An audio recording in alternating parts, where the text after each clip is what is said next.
hay que entender que la hemostasia, como procedimiento general, forma parte de un grupo encabeza un grupo de procedimientos, de procesos en el organismo que se deben encargar de hacer dos cosas finalmente.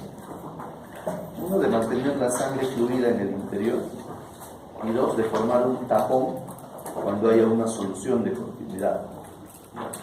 Este tapón inicialmente va a ser un tapón inestable, blando, o llamado en algunos libros tapón blanco, formado por plaquetas, ¿ya?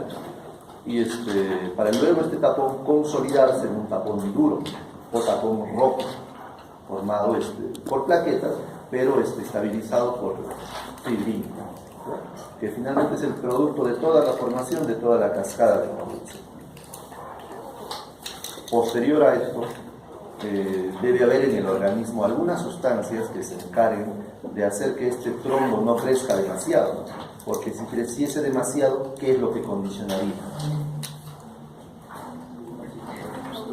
Obstrucción distal, ¿no es cierto? Obstrucción. Y eso es lo que sucede, eso es lo que hoy en día hay que entender bien, de que el factor, la cascada de coagulación y la cascada inflamatoria no suceden de forma indistinta, funcionan a la par. Por ahí hay una serie de componentes que vamos a ver que interrelacionan ambas. Por ejemplo, las P-selectinas. Las P-selectinas se expresan en el endotelio vascular. Cuando el endotelio vascular se lesiona, se expresa el subendotelio. Y el subendotelio no es otra cosa que una capa de colágeno. Esa capa de colágeno va a expresar dos moléculas: un factor de von Willebrand y una P-selectina.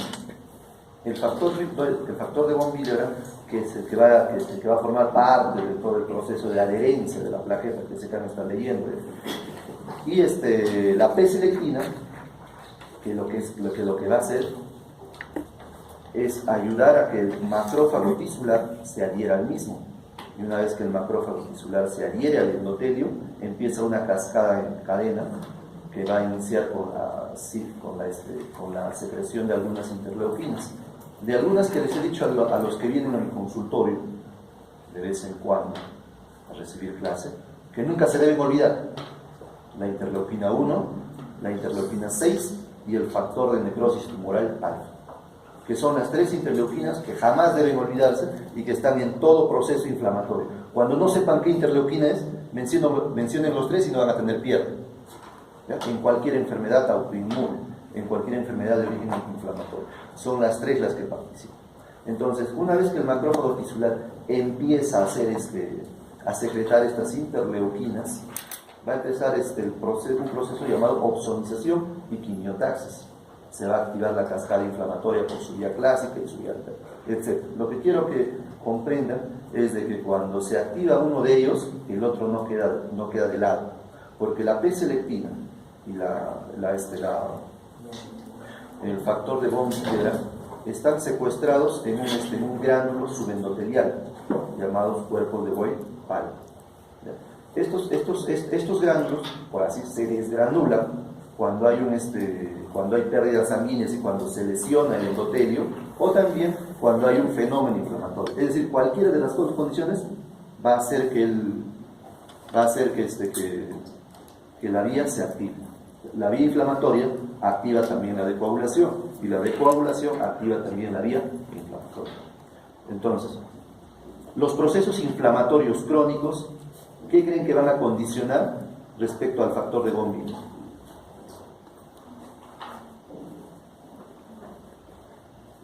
Cuando hablo de crónico, hablo de un proceso que dure bastante tiempo.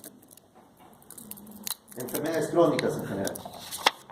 ¿Sí o no que el subendotelio va a estar siendo expresado constantemente? El factor de von Willebrand se va a expresar constantemente, ¿no es cierto? Las plaquetas se van a adherir constantemente y se van a agregar constantemente, ocluyendo el vaso. ¿Me están comprendiendo? ¿Me están siguiendo la idea? Eso es cuando hay un proceso crónico. Pero vean que esa obstrucción, que ustedes han dicho al inicio, esa obstrucción no está siendo condicionada por un fenómeno de hemostasia, sino por un fenómeno inflamatorio. que es producto de una inflamación, de una enfermedad crónica en este caso. ¿Ya? Entonces, de ahí se entiende que los procesos inflamatorios crónicos, enfermedades inflamatorias crónicas, por ejemplo, como las enfermedades autoinmunes y las colágenopatías, este grupo de enfermedades que duran toda la vida, artritis reumatoide, lupus eritematoso sistémico, etc., produzcan dentro de su espectro clínico obstrucción distal del flujo sanguíneo. ¿Y cuál es la relación de ambos? ¿Por qué un fenómeno inflamatorio cubriría el vaso? Porque el fenómeno inflamatorio está haciendo de que constantemente el subendotelio se degranule y exprese P-selectina y exprese factor de von Willebrand. Al expresar P-selectina, el macrófago tisular llega, el neutrófilo se adhiere, se une a la P-selectina con su receptor y el neutrófilo empieza a secretar una serie de interleuquinas que van a perpetuar el fenómeno inflamatorio, pero a la par, al costadito, el factor de von Willebrand se sigue expresando y eso va a seguir adhiriendo plaquetas y después agregándolos. ¿Me han comprendido la idea? Eso más o menos van a llegar a verlo en semiología y en medicina interna. ¿Ya? Esa es la relación causal que existe entre cada uno de ellos. Es por eso que también me acuerdo. Háganme un favor, háganme sus compañeros.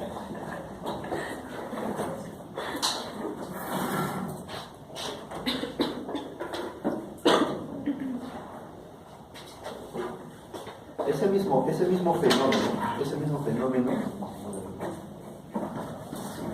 explica el hecho de que la formación, el aumento de la concentración de lipoproteínas en el flujo sanguíneo, es decir, de colesterol y triglicéridos, cuando aumentan en su concentración este colesterol y triglicéridos, empiezan a inflamar el vaso. No destruyen el vaso. ¿Cómo creen que se pone una placa de ateroma, una placa de lipoproteínas en el vaso sanguíneo? El aumento de las lipoproteínas, sobre todo la LDL, las LDL, los de alta densidad, las lipoproteínas de alta densidad o LDL, inflaman constantemente el vaso, sobre todo a nivel distal. Al inflamar constantemente el vaso, hacen que el endotelio exprese su subendotelio, su colágeno, se degranule. ¿Y qué cosa es lo que va a expresar el colágeno o la capa subendotelial? Dos moléculas, ¿no es cierto?, que no deben olvidarse nunca para entender estos fenómenos.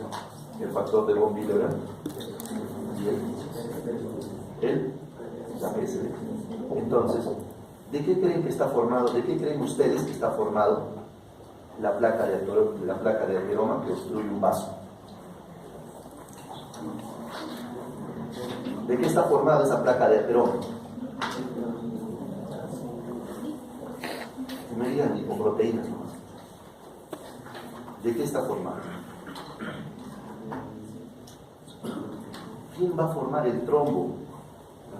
Las plaquetas. Las plaquetas. Ahora entienden, una placa de ateroma no está formada por lipoproteínas. Lo que crean, lo que les vayan a decir después de sus mamás, se me aumentaba el colesterol, ¿ya?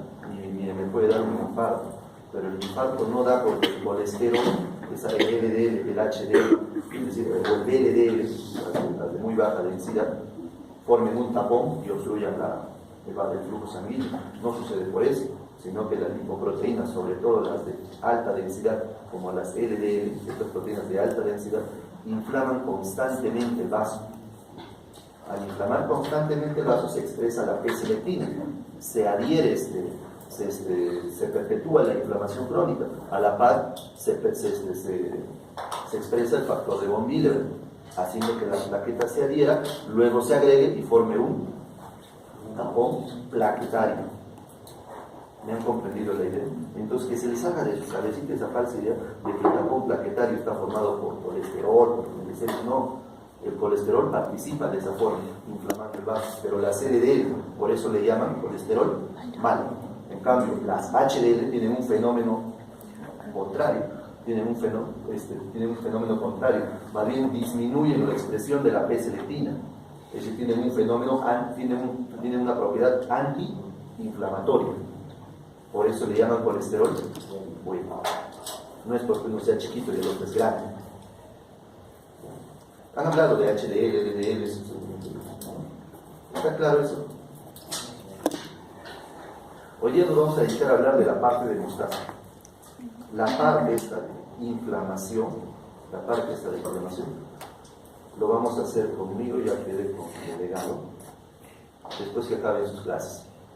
¿Ya? Es una clase que dura 4 horas para entender de forma integral cómo es que funciona la cascada inflamatoria, de dónde vienen los neutrófilos, de dónde vienen los mastocitos, todo eso, pero viendo ambas vías de forma integral, no cada una parte, ya que lo corresponde.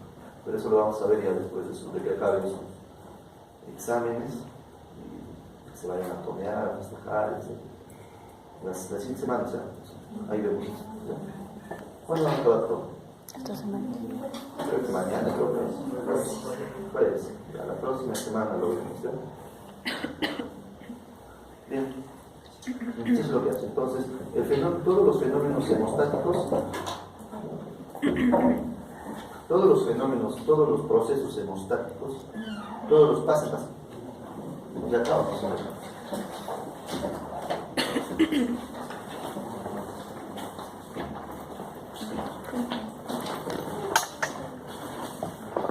Eso que acabamos de conversar estos conceptos son puntuales, son importantes. De esta manera, para que entiendan cómo es que los fenómenos hemostáticos producen inflamación y los fenómenos inflamatorios también producen mostaza. Así van a entender la fisiopatología de las diferentes enfermedades, sobre todo de las autoinmunes. Porque es que el lupus, siendo un fenómeno inflamatorio, puramente inflamatorio, produce vasculitis. O las artritis también producen vasculitis. No hay que olvidarse del von Willebrand, de la P y el serotina, que son importantes. Ni tampoco de las interleucinas 1, 6 y el factor de necrosis moral.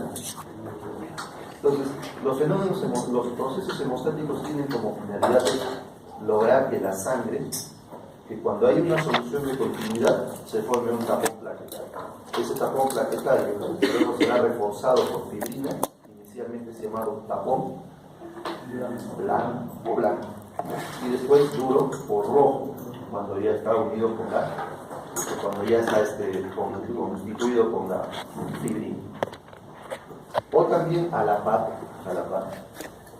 par este fenómeno de formación de trombo, la desagregación plaquetaria, tiene que tener una limitante. Lo vamos a ver después, por ejemplo, el tromboxano 2, el ADP, el adenosinfosfato y la proteína C, que son anticoagulantes naturales. A la par debe haber otro fenómeno de fibrinólisis por medio del cual este trombo formado se tenga que degradar en función de la plasmina. Vamos siguiendo por eso. No hay que olvidarse de eso. Los constituyentes son esos.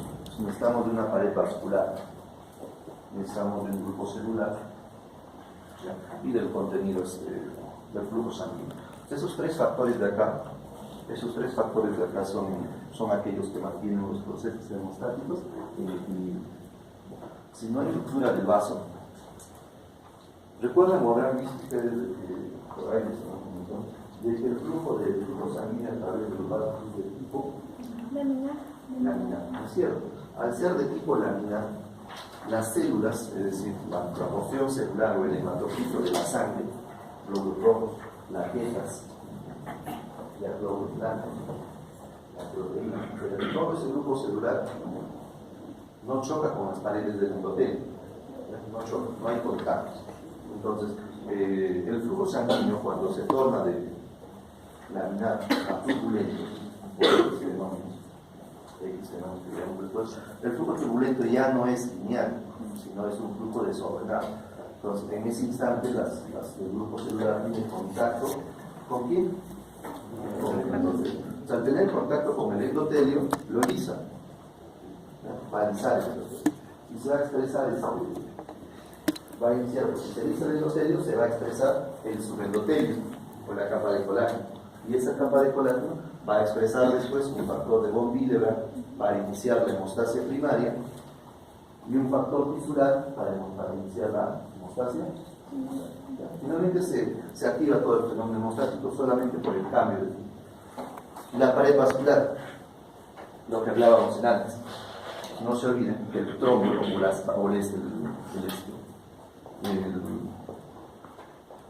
las placas ateromatosas están constituidas por trombos de plaquetas. Entonces, estos trombos plaquetarios cambian la disposición del vaso, disminuyen su luz. Entonces, al hacer eso, la pared vascular, al formar una capa de ateroma, también va a hacer que el flujo varíe. Y al variar el flujo, va a alisar el endotelio, se va a expresar el colágeno, y se van a expresar los factores de von Willebrand y el factor tisular para iniciar la hemostasia primaria y la hemostasia secundaria. La sangre, ¿qué tendría que ver la sangre? ¿De qué manera podría alterar el flujo?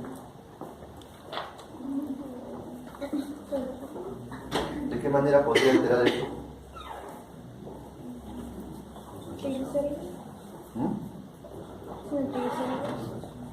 Concentración de algo más fisiológico, está bien, los elementos formes, ¿ya? Los elementos formes. Que la sangre se torne más. ¿Cuánto es el hematocrito normal? 45%. Eso quiere decir que de toda la sangre, la sangre está constituida por dos elementos: plasma y elementos formes. Los elementos formes constituyen el grupo celular. El plasma está constituido por el grupo no celular, proteínas sobre todo. ¿Ya? Entonces, si aumenta el hematocrito, la sangre se va a tornar más o menos espesa. Normalmente nosotros tenemos sitios fisiológicos donde por así decirlo, espesamos la sangre. Uno de ellos es una vez que la sangre llega a la arteriola aferente va a pasar a formar su ovillo glomerular y luego va a salir una arteriola eferente a nivel de los glomérulos. Entonces, cuando lo que se filtra, no se filtran elementos formes, lo que se filtra es plasma. Por eso se llama filtración plasmática, o sea, lo que se filtra es plasma. Una vez que se filtra el plasma, disminuye la parte acuosa, y entonces el grupo celular se incrementa en porcentaje. Entonces, por la arteriola aferente va a salir sangre más espesa, 10% más espesa, 55%. Por eso es que es común que a nivel de la arteriola aferente se puedan formar trombos. Ese es uno. ¿Por qué más podría aumentar el grupo celular? Causas. No quiero diagnósticos, quiero causas. ¿De qué están constituidos los elementos formes, doctor? Glóbulos rojos, plaquetas y glóbulos blancos. ¿Ya? ¿Por qué se espesaría la sangre?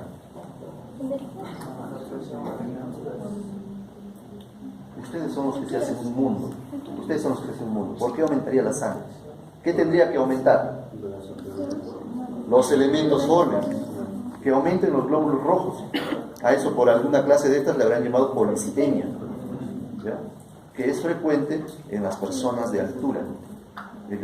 La hemoglobina normal de nosotros, en Ayacucho para los varones, suele ser entre 16 a 17. ¿Ya? Alguien con 18 acá es normal. En el Cusco alguien con 18 es recontra normal. Con 19 que llega en el Puno es recontra normal. ¿Por qué? ¿Por qué aumenta? Porque la tensión de oxígeno a mayor altura es menor. Entonces, al ser menor la tensión de oxígeno, el cuerpo de forma adaptativa, la médula ósea empieza a sintetizar más glóbulos rojos. A esto se llama policitemia de altura. Lo otro es policitemia, hay policitemia vera, por ejemplo, que es un fenómeno más neoplásico. Los glóbulos blancos podrían aumentar, produciendo leucocitosis. Normalmente y fisiológicamente hay leucocitosis o aumento de la serie blanca en fenómenos infecciosos, en fenómenos inflamatorios. Las plaquetas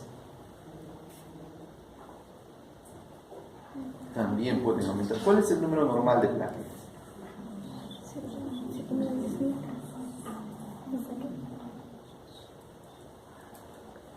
¿Cuánto tiempo pasa desde que una persona que vive a la altura del mar y que de pronto se va a ir a vivir a Ayacucho, se va a vivir al Cusco, cuánto tiempo pasa para que su hemoglobina aumente? ¿Un día? ¿2 días? 3 días? ¿Quién da más?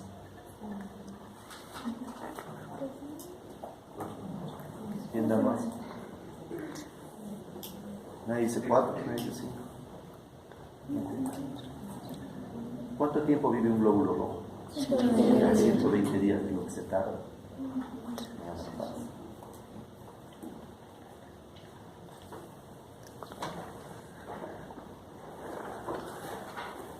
Por eso la selección no se adapta pues, para jugar en altura yendo a algunos 3, 4 días antes de su partido.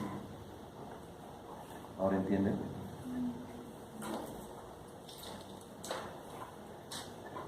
¿Cuánto tiempo vive una plaqueta? 7. Eso es importante. ¿Está claro todo eso? ¿Ya? Para eso les va a servir.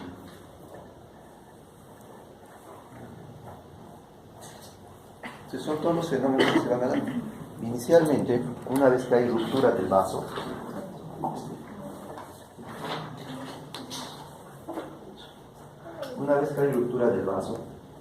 va a empezar una serie de fenómenos que van a permitir que la sangre no se extravase. La primera parte va a ser netamente vascular, en la que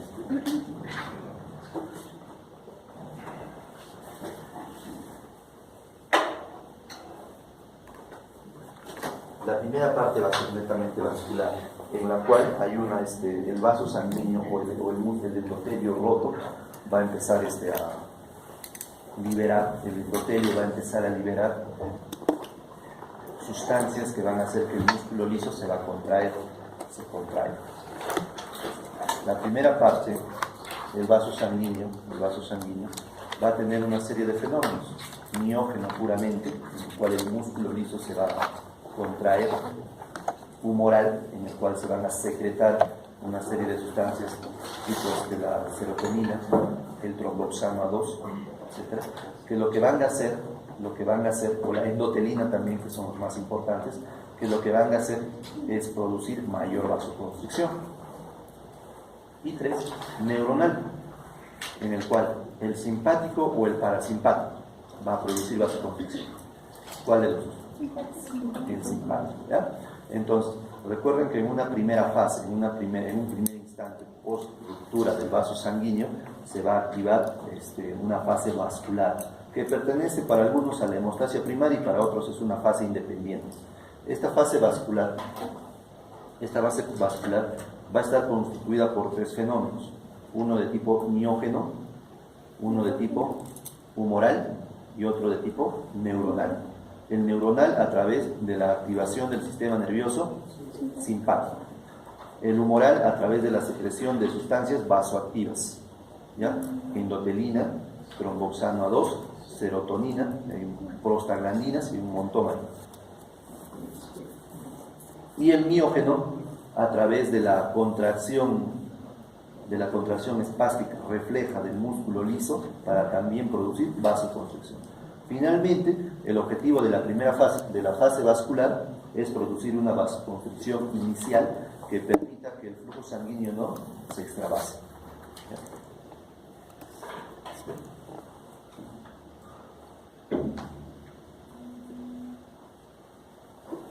Una segunda fase de la plaquetaria, de la hemostasia primaria y la de la coagulación sanguínea. Ahí está, ¿ya?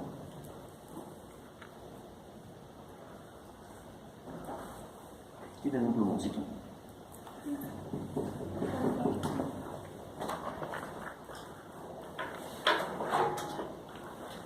Cuando el vaso,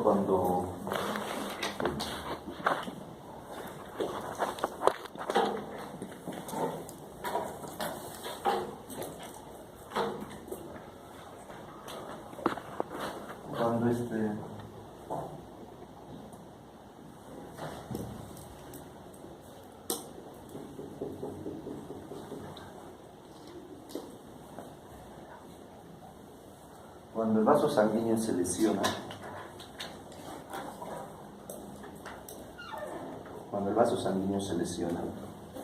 en este caso las plaquetitas que están viajando igual por el centro de la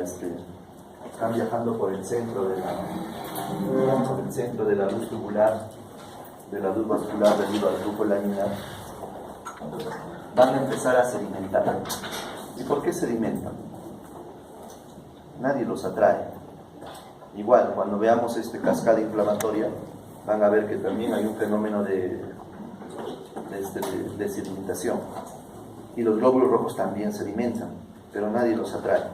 Bajan porque la caída a este nivel, la extravasación, antes de que se den todos estos fenómenos, hay un tiempo inicial en el cual no hay ninguno de estos fenómenos. Durante ese tiempo la sangre extravasa. Entonces el flujo sanguíneo, de estar llenando todo el vaso, empieza a disminuir en volumen. Por eso es que el vaso sanguíneo, por eso es que las plaquetas empiezan a caer para adherirse ahí. Lo mismo sucede con los glóbulos rojos cuando hay un fenómeno inflamatorio, pero en ellos no hay ruptura de vaso. ¿Por qué creen que el vaso, el leucocito, sedimentaría? ¿Alguna idea?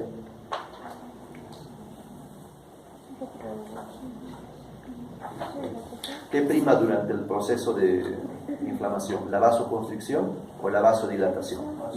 La vasodilatación. A nivel de los capilares más distales, de los vasos sanguíneos más pequeños en las arteriolas, ya no tienen una túnica, ya no tienen una túnica íntima, ni media, ni adventicia. Tienen las arteriolas únicamente tienen una capa de endotelio, y endotelio de tipo fenestrado. Entonces, cuando se produce inflamación, se secretan sustancias vasoconstrictoras, pero esas sustancias vasoconstrictoras producen extravasación de sangre. ¿Cómo se explica? Porque se secretan sustancias vasoconstrictoras, prostaglandina y 2, tromboxanos, o sea, ya se activa el simpático. ¿Y cómo creen que eso produce extravasación? El endotelio va a disminuir de diámetro porque se va a contraer, y al disminuir de diámetro el endotelio, las fenestraciones van a aumentar en tamaño. Al aumentar en tamaño las fenestraciones, por estas fenestraciones, el plasma se va a extravasar, y eso va a producir que el leucocito sedimento. ¿Ya? Los glóbulos rojos hacen algo similar también, pero las plaquetas sedimentan solas y luego se van a agregar. Los glóbulos blancos sedimentan, van a pasar un fenómeno de rodamiento, se llama rolling, lo veremos después. Se van a adherir al endotelio y después también se van a adherir entre varios. Pero los glóbulos rojos se empiezan a agregar entre ellos mismos antes de caer. Esa es la peculiaridad de ellos. ¿Qué es lo que hacen los glóbulos rojos? Durante el fenómeno inflamatorio, cuando está sucediendo esto, o también cuando hay ruptura de vaso, los glóbulos rojos van a empezar a agregarse entre sí. Se van a empezar a agregar entre sí. A diferencia de un glóbulo rojo que está viajando solo de forma normal, ¿cuál de estos va a caer más rápido al endotelio? Este de acá va a caer más rápido. Esa velocidad con la que cae tiene un nombre: velocidad de sedimentación globular, que es un marcador inflamatorio que ustedes van a usar cuando estén en la parte clínica. Van a ver BCG, van a ver que el pediatra y el internista piden bastante BCG. Y cuando uno les pregunta a ustedes qué tiene que ver la BCG con la inflamación, con las justas saben la definición. Es velocidad de sedimentación globular. ¿Y qué tiene que ver eso con la inflamación? ¿Cuándo va a aumentar la BCG? ¿Cuándo va a ser más rápida? Cuando haya mayor extravasación, ¿no es cierto? Y eso de forma indirecta les va a medir a ustedes que el fenómeno inflamatorio es más intenso.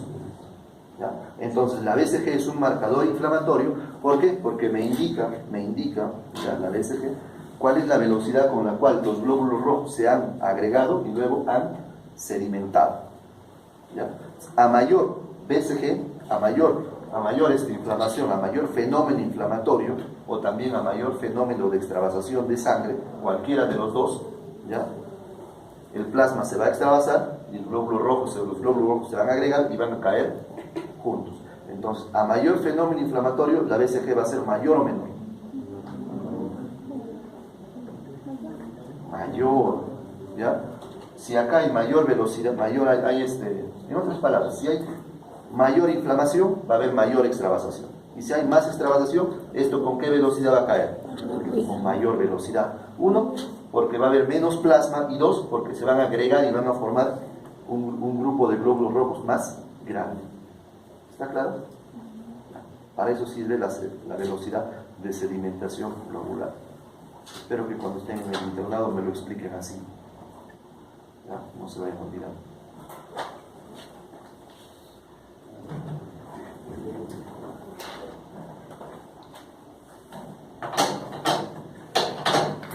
De ahí, entonces, esto ya lo hemos visto.